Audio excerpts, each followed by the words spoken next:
suis maire de Malonné, une ville d'un peu plus de 6000 habitants, située dans la métropole Rouen-Normandie. Et avec mon équipe municipale, nous avons décidé de porter une action ambitieuse en matière de développement durable.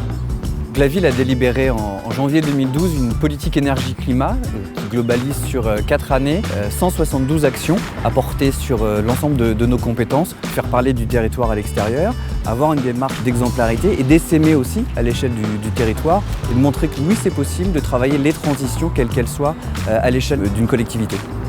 Des exemples un peu emblématiques, il y a tout d'abord la réhabilitation de la salle des sports, transformer ce gymnase. On était parti plutôt pour le raser, le reconstruire et on s'est rendu compte en fait en travaillant un peu la question que de réhabiliter nous coûterait moins cher. On a donc aujourd'hui un équipement qui consomme 62% d'énergie en moins par rapport à la salle des sports avant sa réhabilitation. On est effectivement dans une action du long terme et on va couvrir près de 1500 m² de toiture avec du photovoltaïque. Ça nous nécessite 2 ans et demi de travail avant de pouvoir produire notre propre énergie puisqu'on sera en autoconsommation.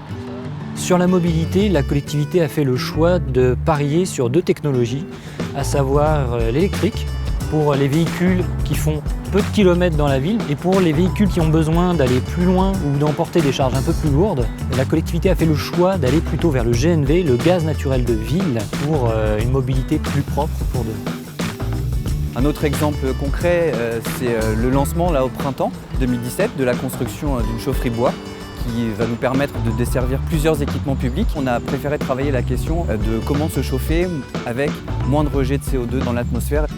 La résidence à Lizary que nous venons de construire avec Habitat 76, elle produit 200% d'énergie par rapport à ce qu'elle consomme. On est vraiment sur une forme nouvelle autour du logement social. On a par exemple une laverie commune, des jardins potagers partagés. On a également mutualisé des aspects techniques.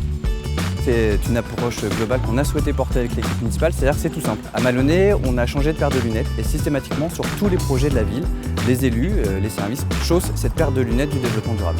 Pour chaque projet, il y a systématiquement un temps de travail consacré à l'aspect énergétique et développement durable pour voir par rapport à cette action là où on pourrait aller plus loin. Rien que sur 2016 par exemple, ça nous a permis de faire une économie concrète d'un peu plus de 100 000 € pour le porte-monnaie de la collectivité. Depuis ces dernières années, ces économies financières sur ces choix en matière de développement durable nous ont permis de faire face plus facilement à la baisse des dotations de l'État. On essaye vraiment d'avoir cette exemplarité à l'échelle du territoire pour engager les habitants à rentrer dans l'aventure avec nous.